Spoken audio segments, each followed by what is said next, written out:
Old masters जो है कि आर्ट वर्क जो है ये कभी पुराना नहीं है। कलर्स हमारी सोच से भी ज़्यादा हमें इफ़ेक्ट करते हैं।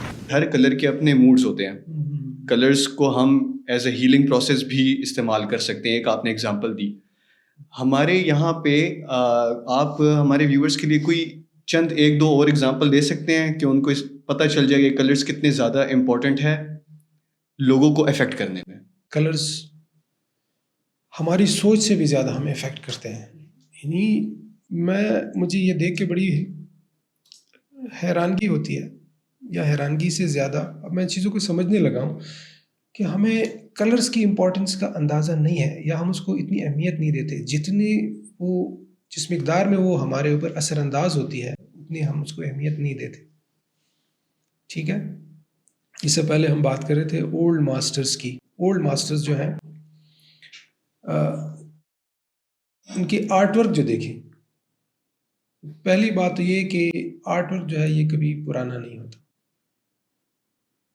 बिल्कुल। ट्रू मास्टरपीस जो है, ट्रू लाइंस, ट्रू मास्टरपीसेस वो कभी पुराने नहीं होते। वक्त के साथ उसकी खूबसूरती और बढ़ती जाती है। डेफिनेटली। आप मोनालिसा की आज भी हम बात करते हैं, बच्चा बच्चा जानता है मोनालिसा को।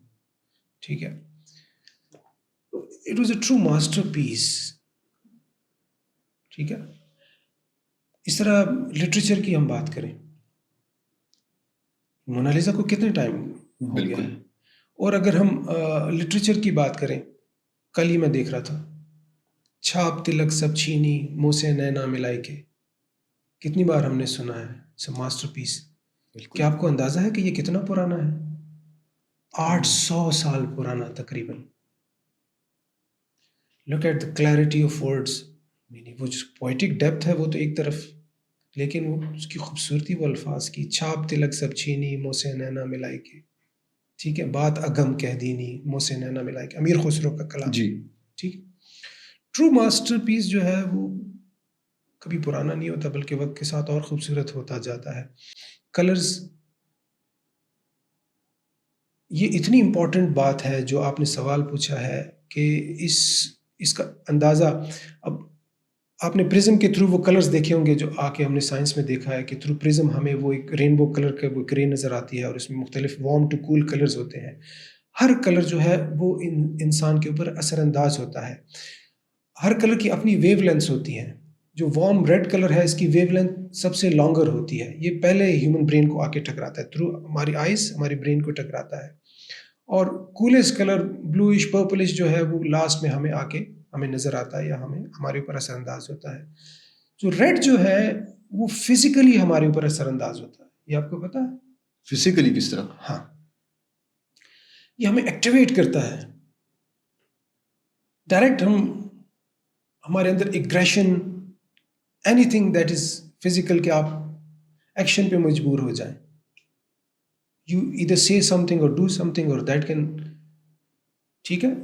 सो आपको रेड जो है बहुत स्ट्रॉन्गेस्ट कलर है, इसका असर हमारे ऊपर फिजिकल होता है। सही। और सबसे लीस्ट जो है वो लेट्स से पर्पल कलर है, जो सबसे लीस्ट है, वो जो है फिजिकल उसका नहीं होता हमारे ऊपर असर। वो मेंटली हम उसको चूंकि वो हमारे ऊपर एज सच असरअंदाज नहीं होता, तो वो हमें वो मिस्टिक कर देता है, मिस्ट्री क्रिएट कर देता है। That takes us to galaxy और मिस्ट्री और समथिंग अननोन। उसके अंदर जो है वो एक मिथ किसी फीलिंग आती है उसमें से। और इस तरह हर कलर के अपने असर होते हैं।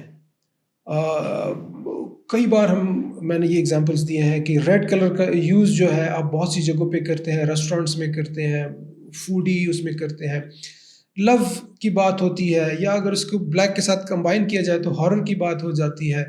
सो रेड कलर का यूज़, अच्छा अब आप इसको किसी ऐसी जगह पे नहीं यूज़ कर सकते। लेट्स से कि आपने एक जगह पे लोगों को काम डाउन करना है, let's say hospital, let's say central jail.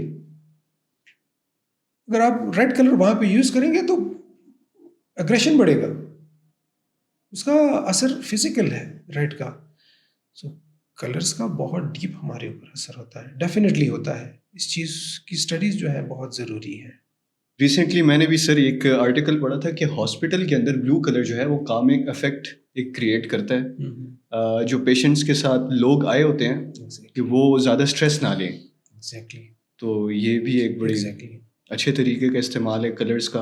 बिल्कुल। उसके अलावा फोकस जिस जगह पे लेकर जाना होता है वहाँ पे रेड लगा देते होते हैं, एग्जैक्टली तो ये है।